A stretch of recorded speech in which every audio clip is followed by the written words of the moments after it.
Bonjour chers auditeurs, vous êtes sur Radio Saint-Gabriel, radio catholique de Guyane, depuis 25 ans, et vous écoutez Un moment avec notre évêque. Bonjour Monseigneur. Bonjour Patrick, et bonjour à vous chers amis auditeurs de Radio Saint-Gabriel. Comment allez-vous Monseigneur? Ça va bien, grâce à Dieu. Voilà, on est satisfait de tout ce qu'on a pu vivre ces derniers temps, on a évoqué pas mal de choses, et je crois que vous voulez m'interroger d'ailleurs là-dessus. Nous allons vivre une chose magnifique très bientôt, c'est la Pentecôte, la fin du temps pascal. Tout à fait, donc nous verrons ce week-end de Pentecôte, enfin prolongé, puisqu'il y aura aussi le lundi de Pentecôte, avec un grand temps fort qu'on organise du côté de la chapelle de Stoupan. Mais nous aurons l'occasion d'y revenir, j'imagine, Patrick. Alors sinon, ce week-end est marqué par la retraite des catéchumènes. Donc depuis hier, nous sommes en retraite. Ils sont arrivés en fait jeudi soir, et puis donc on a ce week-end de retraite avec les catéchumènes qui seront donc baptisés, confirmés, enfin la plupart seront confirmés, et le jour de la Pentecôte à la cathédrale. Voilà. Sinon, il y a eu aussi des choses intéressantes cette semaine d'ailleurs. La rencontre jeudi, le REPAM, donc c'est cette instance qui est panamazonienne et qui essaie de promouvoir une écologie intégrale chrétienne en établissant un réseau de toutes les instances catholiques qui s'intéressent à la question, et donc essayer de promouvoir à la fois la personne humaine dans son environnement, donc en ne dissociant pas de son environnement, et qui est celui de l'Amazonie. Donc j'ai eu une rencontre très intéressante avec eux également. Sinon, que je peux encore dire de mon actualité récente, c'était un petit peu ça. Et puis aussi des liens aussi toujours en lien avec l'aumônerie nationale antio-guyanaise de Paris qui essaie de se réorganiser. Donc je suis toujours en lien avec eux, j'essaie toujours de les accompagner dans ce mouvement de restructuration. Voilà. Bon, une belle actualité positive, pleine de joie. Voilà, très sympathique. Malheureusement, le contraire de l'actualité guyanaise, avec ce choc, le décès lundi soir dernier du jeune Swan, 14 ans, lors d'un entraînement de football. Voilà, ça c'est un drame absolu, vraiment, quand on voit un jeune partir à 14 ans, brusquement, c'est vraiment absolument dramatique. J'ai eu l'occasion d'enterrer un jeune de 14 ans qui était parti pour une partie de pêche et qui n'est pas revenu vivant suite à un accident, malheureusement avec le fusil à harpon. Voilà, donc là on a ce jeune homme qui va avec les U14, donc ce sont des jeunes qui sont dans un club à Rémière-Montjoly, et qui joue au foot, c'est une activité saine qu'on ne peut qu'encourager chez nos jeunes, parce que on le sait bien, on aime bien que nos jeunes soient engagés dans des activités sportives parce que ça leur permet de se dépasser, ça leur donne le goût de l'effort, ça leur montre que pour avoir quelque chose, il faut travailler, il faut s'entraîner, il faut souffrir quoi, il faut accepter d'en payer le prix. Il faut accepter les efforts, il faut consentir aux efforts nécessaires, et ça c'est extrêmement formateur. Et donc c'est heureux que nos jeunes puissent s'engager dans ces activités sportives. Et là, quand on a un drame comme celui-là, quand un jeune de 14 ans meurt en présence de ses camarades, c'est terrible, terrible. Donc nous sommes vraiment de tout cœur. Quand je dis nous, je pense à non seulement l'équipe de Radio Saint-Gabriel, mais enfin toute la Guyane et l'Église catholique en Guyane en particulier, mais pas seulement, toute la Guyane. Eh bien, nous sommes de tout cœur avec les parents. Nous prions pour ce garçon, pour que le Seigneur l'accueille. Et vraiment, nous prions pour ses parents, pour que le Seigneur leur donne la paix, la consolation, les encourage, les soutienne dans ce drame absolu, dans cette souffrance qui doit être terrible pour eux. Et voilà, donc on pense à eux et on est de tout cœur avec eux. Oui, c'est un choc pour le monde sportif guyanais et pour la Guyane dans tout son ensemble. Absolument. L'actualité guyanaise, elle n'est pas extraordinaire, avec en plus ce braquage de pirogue sur le Maroni le 8 mai. Ah oui, là c'est vraiment c'est terrifiant, parce qu'on se dit mais oh là là, comment les gens qui habitent le Maroni, qui ont besoin de se déplacer régulièrement en pirogue, dans quel état ils se trouvent? S'ils se disent qu'ils peuvent être agressés, arraisonnés par des pirates, comme on l'a vu se produire du côté de la Somalie, ou encore dans le détroit d'Ormuz, avec tout récemment par les Houthis qui arraisonnent parfois certains navires marchands. Donc là, c'est absolument dramatique, parce que on a peur de partir, on a peur de se faire détrousser, on a peur de se faire même éventuellement tuer, parce que ces gens sont armés, donc une balle peut partir. Donc vraiment on est en difficulté, parce que d'autant que on sait que on a un problème avec l'aviation, on n'a plus si vous voulez, les rotations qu'on avait régulièrement autrefois avec Air Guyane, on ne les a plus. Et donc la pirogue connaissait une recrudescence finalement d'activité. On avait de plus en plus de circulation en pirogue, ce qui arrangeait évidemment les piroguiers, ça leur permettrait d'avoir un salaire plus important. Mais voilà qu'on a cet événement qui va casser cette dynamique et qui finalement va isoler davantage encore les populations qui habitent sur le Maroni. Donc c'est vraiment dramatique. Et là, bon, c'est pas moi qui ai les réponses, hein, mais je ne peux que déplorer et espérer qu'on trouvera des parades, mais je vois pas comment, parce que le fleuve est long. Et si on a en face un pays qui est le Suriname, il faudrait vraiment qu'on ait des accords très très serrés avec le Suriname et que les deux polices collaborent vraiment pour essayer d'arrêter ces pirates et qu'ils les mettent hors d'état de nuire, parce que ça deviendra absolument impossible pour les personnes qui habitent là-bas. Rappelons tout récemment encore de violences que Saint-Laurent connaît avec la mort de cette pharmacienne et de son bébé, hein, puisqu'elle était enceinte. Tout récemment, on a une espèce d'acte gratuit. Donc on sait qu'à Saint-Laurent, déjà c'est compliqué, enfin tout le fleuve c'est compliqué. Et là, cet incident de piraterie fait vraiment est d'autant plus inquiétant. Prions le Seigneur vraiment, parce que là, nous, à notre niveau, on peut que prier, et puis prier aussi pour que le Seigneur éclaire les autorités, et en particulier la PAF, la police aux frontières, pour qu'ils trouvent les parades pour empêcher que se renouvelle ce type d'agression. Acte de piraterie qui a pour conséquence la suspension de toutes les excursions éducatives. Voilà. Du ministère de l'Éducation nationale. Donc pour l'instant, voilà, en termes d'éducation, c'est qu'en Guyane, on a quand même beaucoup à faire. Et là, malheureusement, c'est un coup d'arrêt. Tout à fait, vous avez raison de le souligner. Je ne l'avais pas noté, j'ai parlé d'isolement, mais de facto, pour les élèves, c'est d'autant plus dramatique qu'ils sont déjà ils habitent déjà des villages qui sont cloisonnés, qui sont quand même assez limités en termes de relations, en termes de communication avec les autres habitants de la Guyane. Enfin, ils sont quand même vraiment dans une situation d'isolement. Et là, ça va augmenter le phénomène. Et ces jeunes qui ont besoin justement de s'ouvrir sur le monde extérieur, de découvrir un peu ce monde extérieur, se retrouvent confinés dans leur petit village, et c'est absolument dramatique. Le mois d'avril 2024 a été particulièrement tragique pour la Guyane, avec une dizaine d'homicides, avec 2 féminicides, 2 infanticides. Vous pensez qu'on va vers un ensauvagement de la société guyanaise?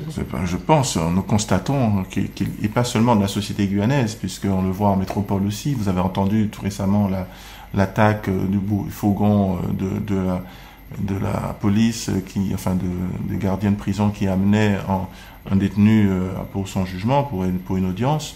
Et une attaque d'une violence inouïe. C'est des choses qu'on n'avait jamais vues, quoi, où les gars sont tués parce qu'il n'y a aucune espèce de considération pour la vie humaine.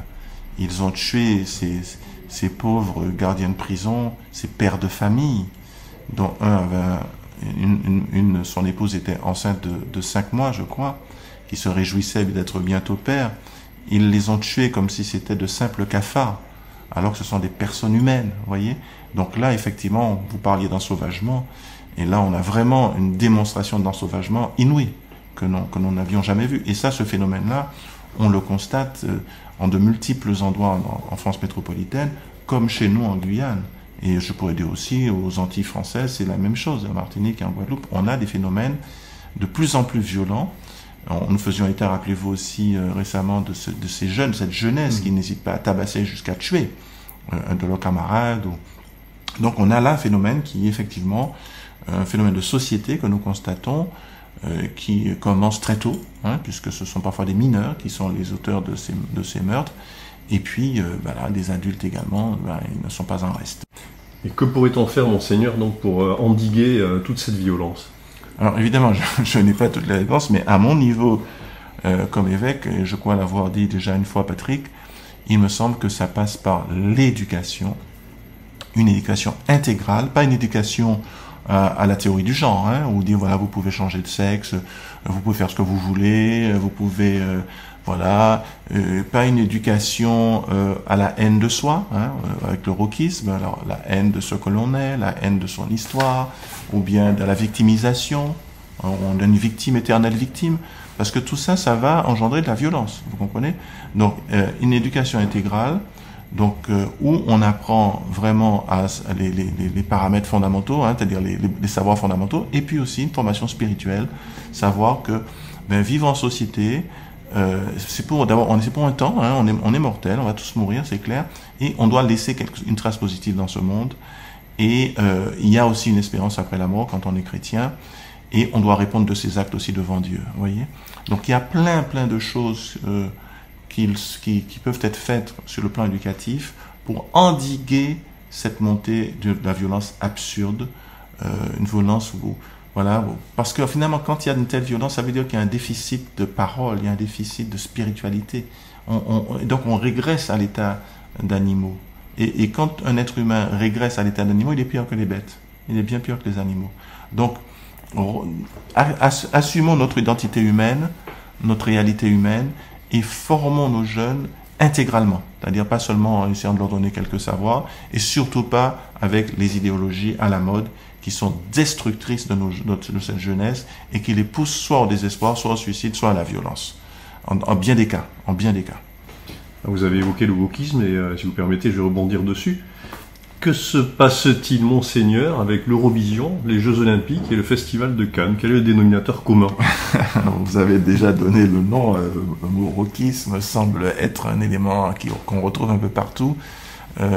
Ségolène Royal a fait une déclaration extrêmement pertinente, hein, en disant que c'était pas du tout l'Eurovision un concours de talent, mais un concours de vulgarité, de grossièreté, d'exhibitionnisme, de laideur, de wokisme, hein, en un mot, hein, avec la promotion de toutes ces variantes indéfinies, infinies de personnes qui revendiquent des sexualités alternatives dont on n'avait même pas idée.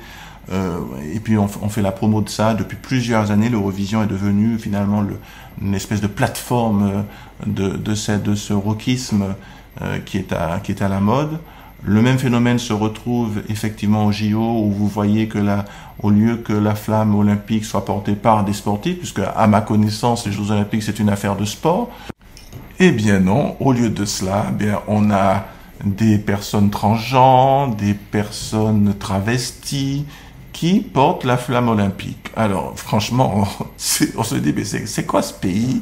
Et les gens de l'extérieur nous regardent avec mépris. Enfin, beaucoup de pays, faudrait pas croire, hein, en dehors du petit monde occidental, Angleterre, qui d'ailleurs revient beaucoup, hein, sur ses positions un peu extrémistes dans ce domaine, l'Amérique, l'Italie, l'Allemagne, etc. Ce petit monde vraiment très occidental. Les pays de l'Est ne sont pas dans ça. Enfin, à part quelques exceptions, mais enfin, en gros, ils sont à l'écart de ces choses-là. Donc, on se croit un peu le centre du monde, mais le monde entier rigole. Se dit, mais qu'est-ce que c'est que ces pays? Qu'est-ce que c'est que cette Europe dégénérée, décadente? En fait, ils nous voient comme un pays décadent et ils nous prennent pas au sérieux. Et on le voit aujourd'hui avec l'attitude des pays africains vis-à-vis de la France, finalement, on ne nous prend pas au sérieux. Et ça, il faut qu'on se réveille, parce que le mot rock, ça veut dire se réveiller. Nous aussi, il faudrait qu'on se réveille et qu'on sorte de ce délire complètement abrutissant et qui n'augure rien de bon pour notre jeunesse, qui voit ça, qui assiste à ça. Et puis Ségolène Royal a totalement raison en dénonçant cette avalanche de saleté, de grossièreté, de malpropreté qui est mis en avant, alors que normalement ça devrait être condamné par la justice. Quand des gens qui s'exhibent comme ça, des hommes qui sont exhibés, qui montrent leurs fesses, qu'est-ce que ça signifie? Alors ce type de dénonciation, ça rejoint également MeToo, puisque le 14 mai, dans Le Monde, est paru une tribune, la tribune des 147, donc essentiellement des personnes du monde, des dames du monde du spectacle, qui réclament une loi intégrale sur les violences sexuelles. Voilà, donc on a entendu, on parlait tout à l'heure du Festival de Cannes, donc Judith Godrèche, bon, je pense que son combat est tout à fait juste. Elle a été victime elle-même, et ça, il faut le dire et le reconnaître. Hein. Il y a la condition féminine est une condition difficile dans bien des cas, quand on a des personnes qui abusent de leur pouvoir et qui abusent de la constitution plus faible des femmes pour justement les violenter, parfois les violer, etc. Et donc là, il y a quelque chose de tout à fait juste. Maintenant, ce qu'il faut éviter, c'est la dérive, vous voyez, le passage d'un extrême à l'autre. Certes, il y a des choses qui ne sont pas acceptables et qu'il est bon de mettre des barrières pour que les choses qui sont dénoncées ne se reproduisent pas à l'avenir, même si on sait que le risque zéro n'existe pas. Mais cependant, il faut éviter de tomber dans l'excès contraire. Et moi, la peur que j'ai, c'est vraiment l'excès contraire. L'excès contraire, on a entendu de la bouche de, par exemple, Sandrine Rousseau, qui parle d'homme déconstruit. Donc pour elle, il faut déconstruire la masculinité, il faut déconstruire l'homme. Ça veut dire qu'il faut plus qu'un homme soit un homme. Il faut qu'un homme soit une femme comme les autres. Ça veut dire qu'il faut lui faire perdre ses caractéristiques masculines. Ça, c'est l'homosexualisation des hommes, en fait. C'est la perte de la virilité. Et ça, c'est extrêmement dangereux. Vous voyez, donc, il faut pas qu'on passe du fait qu'il y a eu des abus qui, faut-il le rappeler, ne sont pas le fait de 100% des hommes. C'est un tout petit pourcentage, un petit pourcentage de personnes qui se sont livrées à ces abus. Il ne faudrait pas qu'en retour, toute la gente masculine soit incriminée. Dans d'autres domaines, on ne dit pas d'amalgame. Pourquoi là faut-il faire des amalgames? Vous voyez? Donc, arrêtons avec les amalgames, arrêtons les généralisations. Et c'est pas parce que certains hommes, parce qu'ils étaient dans la toute-puissance, vous savez, vous êtes producteur de films, vous avez plein de jeunes actrices qui veulent de la lumière, qui veulent accéder à la célébrité, qui veulent être des vedettes. Et ces gens-là ont le pouvoir de faire de vous des vedettes. Quand, par exemple, on vous donne un rôle dans un film La Guerre des Étoiles, vous êtes immédiatement une vedette mondiale. Dès la sortie du film, c'est des films qui font des millions d'entrées. Vous êtes immédiatement une vedette mondiale. Donc forcément, le producteur ou le réalisateur, enfin celui qui est capable de recruter des actrices, il a un pouvoir énorme. Et donc si ce pouvoir-là n'est pas contrebalancé par justement des règles, ça peut aboutir à des choses comme celles que je dénonce Judith Godrèche. Il y a pas photo.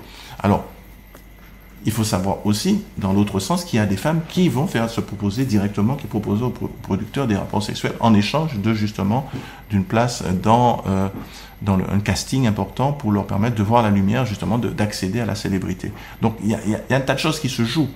Ça va dans les deux sens. Il ne faudrait pas non plus voir qu'un sens, il y a les deux choses. Mais, effectivement, quand, dans un cadre comme celui-là, c'est un cadre qui va favoriser des abus. Donc, trouvons les parades pour éviter justement autant que possible ce genre de comportement déviant, mais en même temps évitons de jeter l'opprobre sur toute la gente masculine et de chercher à déconstruire l'humanité que Dieu a construit. Vous voyez, Dieu, il a construit l'homme et la femme, il a fait l'homme et la femme qui sont complémentaires, et quand ça se passe bien, c'est merveilleux. Pourquoi faut-il déconstruire, voyez, parce qu'il y a eu des hommes qui se sont mal comportés. Vous voyez, on entre dans des excès, et c'est ça qui me gêne dans ces affaires-là, c'est que tout de suite, l'opprobre est jeté sur l'ensemble de la masculinité. On peut comprendre que des personnes blessées par un homme puissent voir tous les hommes dans le même moule à travers justement ce prisme de leur blessure, mais ce n'est pas l'attitude juste, ce n'est pas vrai. C'est pas juste de regarder tous les hommes à la lumière d'une blessure reçue par un homme. Voilà. Bien entendu, l'homme et la femme sont complémentaires, et moi ça me fait penser à la parentalité.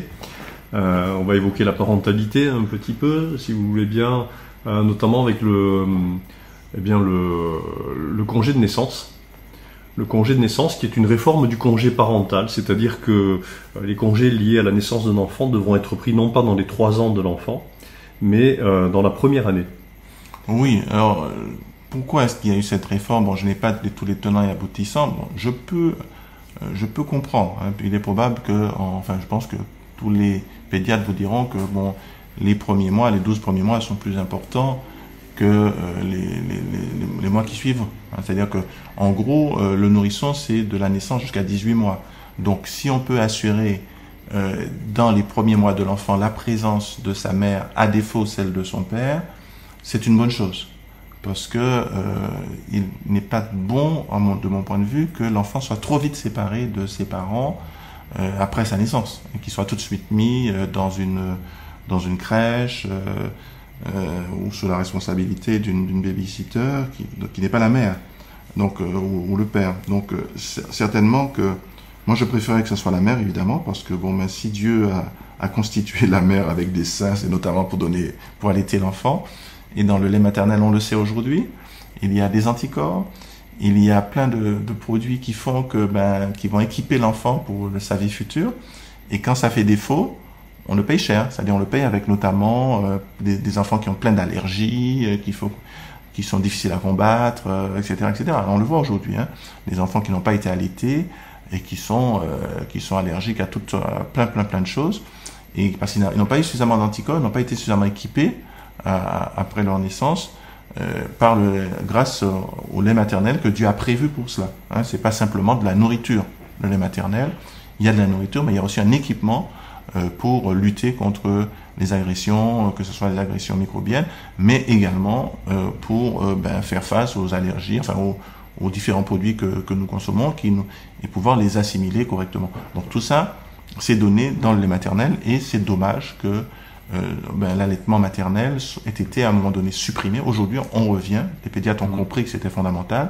Et donc, par conséquent, si la première année, on a le fait d'avoir restreint la première année ce congé parental, ça ne me choque pas en soi, dans la mesure où c'est un moment clé pour l'enfant, qui peut être sevré autour de normalement c'est 18 mois, mais bon, disons, si au bout d'un an on le sèvre, il est sevré, et je pense qu'il a quand même déjà l'équipement nécessaire pour affronter le reste de sa vie. Donc voilà. Donc c'est pour ça que je trouve que c'est en soi une bonne réforme du point de vue de l'enfant. Est-ce que vous ne pensez pas, Monseigneur, que ça pourrait être un frein pour les parents en termes financiers qui souhaiteraient avoir un deuxième, troisième enfant et qui ne seraient pas en mesure d'assurer une garde de cet enfant dans sa scolarisation? Aujourd'hui, 42,4% des couples ont 2 enfants. Et on constate une frontière vers le troisième enfant. Des couples qui ont 3 enfants ne sont que 15,7%. Oui, ce qui est absolument dramatique, puisque ça fait qu'il n'y a pas le renouvellement de la population. Et donc, on va vers une baisse démographique inéluctable. Et donc, par conséquent, je regrette beaucoup cela. Donc, vous dites que est-ce que ça ne va pas poser problème, cette réforme? En fait, il faudrait que cette réforme soit accompagnée d'autres. C'est-à-dire qu'effectivement, il faut développer les crèches pour que les parents puissent déposer leur enfant en toute sécurité dans des crèches. Ou alors, vous avez raison, peut-être prolonger le congé maternel, ou du moins, pas peut-être prolonger le congé maternel, mais donner un salaire aux mamans qui élèvent des enfants. Parce que quand vous restez à domicile pour vous occuper d'enfants, c'est un investissement pour la société, en fait. C'est des enfants plus équilibrés, c'est des enfants plus solides. Donc, c'est un investissement dont la société va bénéficier. Donc, il est normal que la société, on va dire, investisse là-dedans. Donc, ce qui aurait été bien à mon sens, c'est que les parents qui arrêtent de travailler pour s'occuper des enfants pendant les tout premières, au moins jusqu'à 2 ans, puisque c'est l'âge à partir du moment où on peut les prendre à l'école, ça aurait été bien qu'ils reçoivent une compensation financière. Donc je pense qu'il y a plein de choses à voir. Bon, je n'ai pas tous les éléments, évidemment, je n'ai pas tous les paramètres. Et puis il y a le budget de la France aussi qui n'est pas extensible à l'infini, sachant qu'il y a une dette de 3 000 milliards. Et donc, il faudra. Donc c'est une grosse réforme, mais je suis persuadé que investir dans la jeunesse, investir dans l'éducation, investir dans la démographie, c'est un bon investissement. En Guyane, on est un petit peu loin de cette réalité hexagonale avec la moitié de la population, 50% de la population qui a moins de 20 ans, pour le moment. Oui, c'est exact, en effet. Nous sommes dans un pays jeune et il faudrait pas que ça se retourne contre la Guyane, mais que ça soit vraiment un atout pour la Guyane. Et ce sera un atout que dans la mesure où, effectivement, il y aura une éducation de qualité proposée à nos jeunes. Pas, vous savez, bon, encore une fois, bon, le classement PISA, on en a parlé déjà, Patrick, met la France en queue de peloton des pays européens pour ce qui est de l'éducation et de la formation, notamment dans le domaine des mathématiques et de la compréhension de la langue. On a tellement reculé avec des réformes stupides, des réformes vraiment qui ont pour effet d'abrutir nos élèves. On a tellement fait à ce niveau-là, au niveau hexagonal, et quand ça descend chez nous, c'est encore pire. Vous voyez, ça se dégrade encore plus, notamment parce qu'on a des enfants allophones, etc., etc. Et donc, par conséquent, s'il n'y a pas une prise de conscience et une réforme radicale de la façon d'enseigner, et en tout cas d'éduquer nos enfants, on va vers des choses très graves, à mon avis, pour le futur. Dans les 20 ans qui viennent, on risque d'avoir beaucoup, et même avant, on le voit déjà avec, vous parliez d'ensauvagement tout à l'heure, on va vers des choses très très graves. Alors que, avec le potentiel que nous avons, si nous arrivons à mettre en place une éducation de qualité, à proposer des filières qui débouchent véritablement sur des emplois, et notamment des emplois locaux, notamment je pense à l'exploitation de la forêt amazonienne, une exploitation non ligneuse, c'est-à-dire pas forcément le bois, mais il y a d'autres ressources. On aura l'occasion d'en parler certainement. Et si on n'arrive pas à avoir une éducation qui soit également spirituelle, morale et spirituelle, je pense qu'on va vers des lendemains extrêmement violents, extrêmement dangereux, et avec un risque justement que cette population, les personnes qui ont les moyens, quittent le territoire. Et qu'on laisse le territoire finalement à des personnes qui n'ont pas les moyens de le quitter, et avec face à eux des gens extrêmement violents, extrêmement dangereux, une pègre, des délinquants dans tous les registres, drogue, empaillage illégal, agression, mer armée, comme on a vu sur le fleuve dont nous parlions tout à l'heure, sur le fleuve Maroni.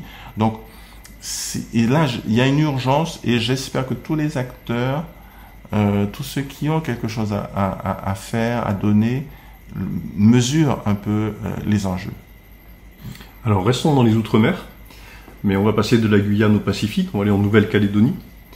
Nouvelle-Calédonie qui connaît une situation insurrectionnelle avec 5 morts, dont 2 gendarmes, l'instauration de l'état d'urgence sur fond de réforme électorale. On est un peu dans le spectre de 1984, avec la grotte d'Ouvéa et l'Ouamachoro.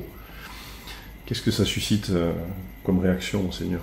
Alors Patrick, pour ma part, je le dis aussi à nos amis auditeurs, moi je crois qu'aujourd'hui, dans le contexte mondial, où vous avez des énormes mastodontes qui sont en train de se lever, vous avez la Chine bien sûr, qui a l'ambition d'être la première puissance mondiale. Elle est déjà sur le plan économique.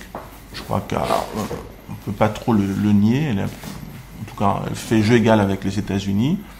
L'Inde, qui est une puissance montante, qui a de très grandes ambitions également, qui veut rivaliser avec la Chine, et qui en a les moyens.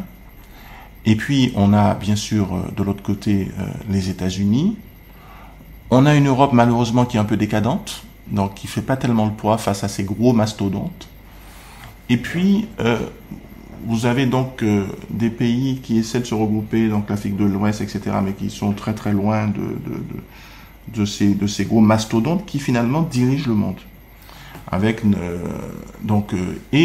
à côté de ces mastodontes, vous avez des GAFAM, donc vous savez, c'est Google, Facebook, Amazon, etc., Microsoft, et qui ont une puissance, si vous voulez, financière qui est comparable à celle de grands États comme la France. Vous voyez leur budget est aussi important que le budget d'un pays comme la France.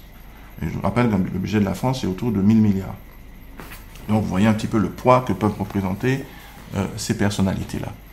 Donc, face à ces gros mastodontes, un petit pays qui a un budget de 1 milliard, comme la Nouvelle-Calédonie, enfin de cet ordre-là, elle ne fait pas le poids. Donc la question n'est pas indépendance ou dépendance. La question c'est de quel pays je veux être dépendant. Est-ce que j'accepte de continuer mon chemin avec la France, un chemin qui a commencé il y a plusieurs siècles? Pour eux, ça doit faire à peu près 2 siècles, peut-être un peu moins, mais enfin dans ces eaux-là. Pour nous, aux Antilles-Guyane, on est autour de 4 siècles. est-ce qu'on continue de cheminer avec un pays qui a quand même un certain nombre de valeurs, qui a des valeurs démocratiques, qui a des lois qui sont, à part les lois sociétales dont on a parlé, que nous regrettons profondément, mais qu'il y a des lois qui sont bonnes, qui visent la justice, qui visent le bien commun, qui visent le respect de tous, y compris des faibles, ou bien on reste dans ce compagnonnage avec la France, avec une certaine autonomie, parce qu'il faut bien le dire, le gouvernement, enfin les Kanaks ont un système un petit peu encore plus développé que la CTG, en termes de responsabilité. Donc ils ont beaucoup de leviers en main. Par exemple, on leur a remis les mines de nickel, Monsieur Lafleur, qui était sa propriété familiale, hein, il a dit d'accord, c'est votre pays, on est arrivé après, on vous met les mines de nickel dans les mains, on vous les redonne. Ok, ils sont ça en main. Ils ont plein de choses en main. Donc, soit vous gardez ce compagnonnage avec la France, vous pouvez l'améliorer. Hein. Il y a plein de choses qui peuvent être améliorées, qui peuvent être... Et je crois qu'il y a une certaine bonne volonté de la part du gouvernement français pour tenir compte des aspirations profondes du peuple, pour donner du lest. Ils l'ont déjà fait par le passé, ils sont encore prêts à le faire. Ou bien, on est dépendant de la Chine, parce que la Chine, c'est sa zone de jeu, hein, c'est son terrain de jeu, le Pacifique. Ou bien on se met sous la dépendance de la Chine. Et là, il n'y a pas de valeur démocratique. La loi, c'est la loi du plus fort, et donc c'est la loi de mastodonte face à une petite poussière, un petit territoire. Et ils ne font pas de cadeaux, les Chinois. Ils vous réduisent en esclavage. Voilà comment ils font en Afrique déjà dans certains endroits. Donc, il faut savoir raison garder. Et là, vraiment, je pense que le CCAT, je crois, enfin, je ne me rappelle plus trop le sigle de ce rassemblement des groupes indépendantistes de la Nouvelle-Calédonie, CCAT, oui c'est bien cela, je ne sais pas s'ils mesurent vraiment les vrais enjeux géopolitiques de la région, et parce que là ils ont encouragé des jeunes, ils ont chauffé des jeunes à blanc, et maintenant ça leur échappe. Ces jeunes, maintenant ils ont mis des barricades, enfin ils dévalisent des supermarchés, ils veulent brûler les maisons des blancs, entre guillemets. Mais qu'est-ce que ça va vous rapporter? Bon, si les gens qui font tourner l'économie de la Nouvelle-Calédonie s'en vont, qu'est-ce qui reste après? On a bien vu ce qui s'est passé au Zaïre avec la désaïrisation du pays. Ça a été la misère après. Et là, le président Tshisekedi essaie de remonter un peu le courant, mais un pays comme le Zaïre avait 500 000 millions de budget pour 80 millions d'habitants, alors que la Guyane a plus d'1 milliard de budget.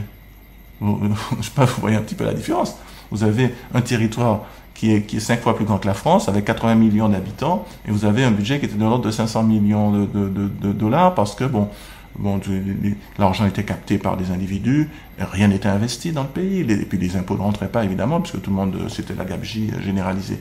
Donc, après le départ des Belges, au lieu de s'entendre avec eux, de garder les acteurs économiques qui faisaient tourner l'économie, d'essayer de les utiliser pour développer le pays, pour que ça soit gagnant-gagnant, pour que tout le monde y gagne. Non, on est entré dans une logique ethnique, et le résultat, ça a été l'appauvrissement de tout le monde. Donc, soyons, si j'avais un conseil à donner au CCAT, je dis, regardez les choses en face, les gars. Vous avez vos mines de nickel qui ne tournent pas, ça marche pas. Parce que, le cours du nickel est très bas. Pourquoi il est bas? Parce que la Chine, qui est le plus gros acheteur de nickel au monde, qui consomme, je crois, près de 70% du nickel qui est vendu dans le monde, s'est entendu avec l'Indonésie, qui est le plus gros vendeur de nickel au monde, pour un prix donné. Et ce prix est bas, parce que l'Indonésie n'a pas les mêmes coûts de main-d'œuvre que la Polynésie française, qui a le statut, on est français, donc on a un niveau de salaire qui est très élevé. Et donc, ils font pas le poids face à l'Indonésie. Et donc, le coût est très bas. Et donc, ces 3 mines de nickel sont en situation de faillite. Donc, avec quoi vous allez faire tourner votre économie? Vous recevez des sommes qui sont des transferts de fonds importants de la France, vous allez arrêter avec ça, vous allez vous mettre sous la dépendance de la Chine qui va vous faire travailler dans vos mines pour 3 fois rien et qui va vous réduire en esclavage. Donc, c'est pas raisonnable, voyez? Donc, moi, je pense qu'aujourd'hui, un indépendantisme insulaire est une folie, je le dis franchement. Il n'y a pas d'indépendance possible aujourd'hui dans un monde avec des gros mastodontes comme la Chine, comme l'Inde, comme les États-Unis. C'est juste pas possible. Donc l'Europe est le seul rempart pour ces régions ultra-périphériques. S'ils veulent aller faire l'expérience du solo, une expérience solitaire, comme s'ils pourraient à eux seuls s'en sortir, ces petites îles, je pense que je leur souhaite bon courage, je leur souhaite une bonne réussite, mais ça me paraît extrêmement compliqué et pour parler clairement, ça me paraît suicidaire. Force est de constater que la captation d'un pays par un autre obéit à une logique financière, malheureusement. Certains États réduisent d'autres États à l'état de servitude.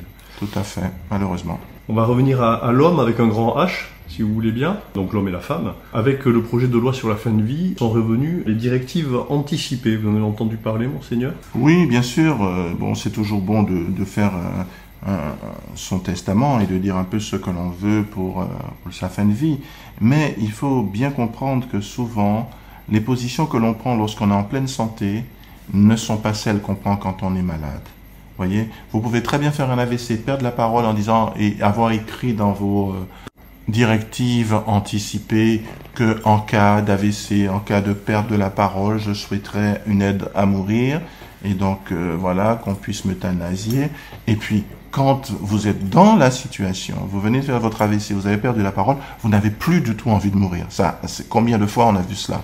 Donc ces directives anticipées, il faut faire très très attention avec ça. Et donc, ne pas croire que l'état d'esprit qu'on a quand on est en pleine santé, quand on est en bonne santé, eh bien, sera celui qu'on aura lorsqu'on sera malade. C'est pas forcément ça. Et donc, on risque d'être en conflit avec la personne que l'on sera à ce moment-là. Et on risque de lui porter un grave préjudice. Parce qu'à ce moment-là, il voudra peut-être pas qu'on l'euthanasie. Vous voyez ce que je veux dire? Donc, il faut qu'on fasse très attention à cette histoire de directive anticipée. Merci monseigneur. Chers auditeurs, nous arrivons à un temps fort de l'émission Un moment avec notre évêque. C'est le commentaire de l'évangile. Je vais le lire. Il s'agit de Jean 15, versets 26 à 27 et Jean 16, 12 à 15. L'esprit de vérité vous conduira dans la vérité tout entière.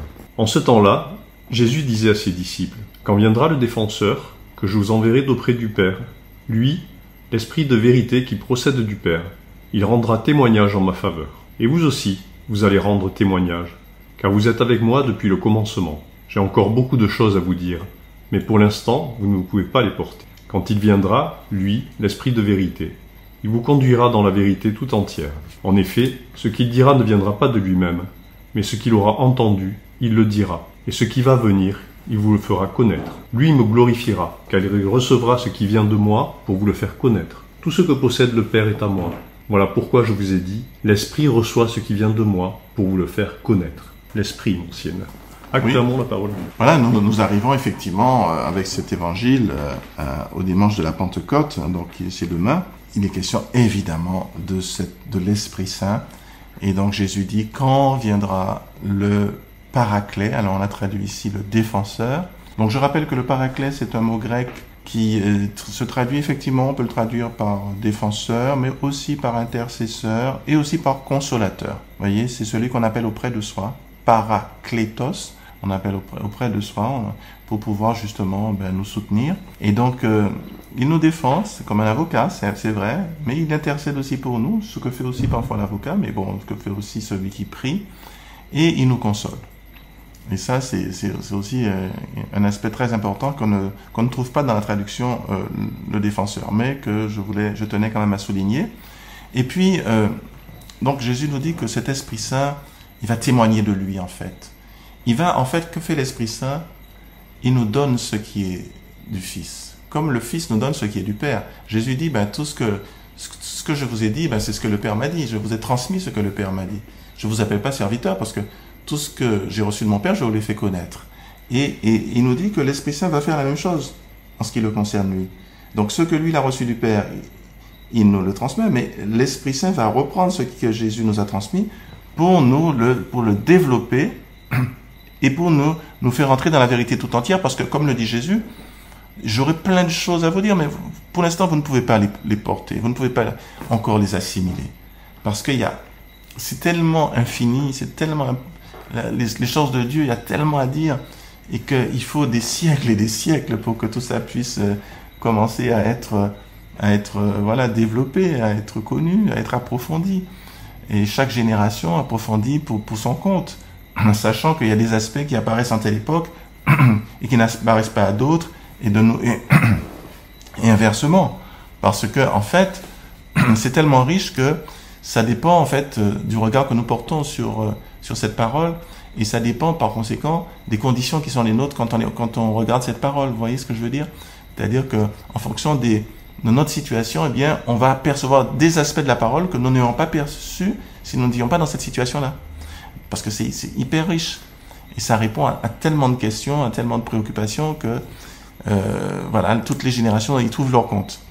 Voilà. Donc, ce que j'avais à dire un petit peu concernant cette parole de Jésus, sachant que la Pentecôte, c'est aussi vraiment, Jésus le dit,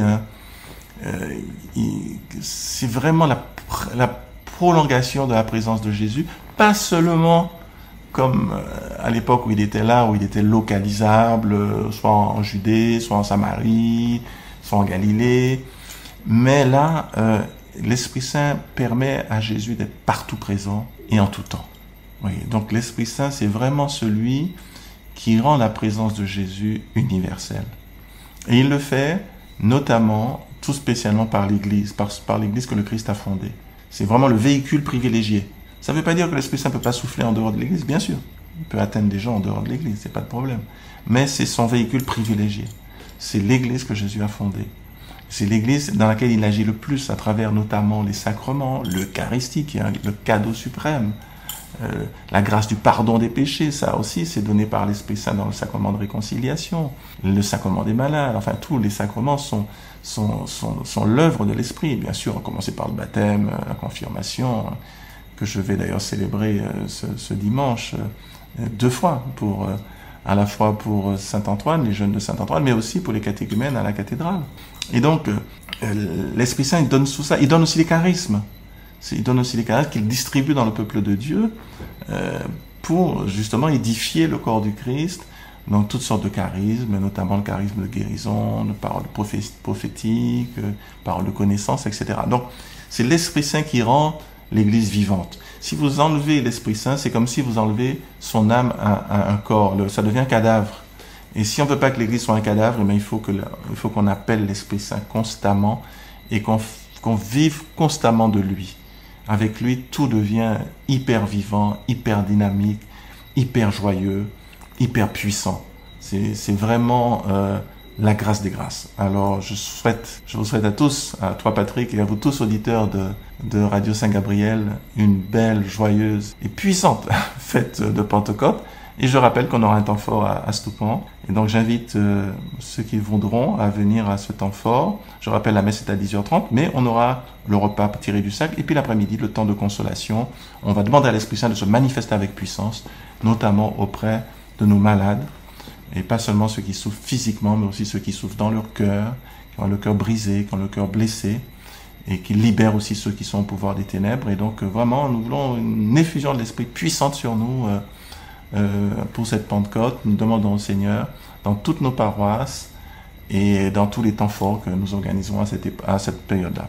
Voilà, chers amis, bonne fête de Pentecôte à tous et à toutes.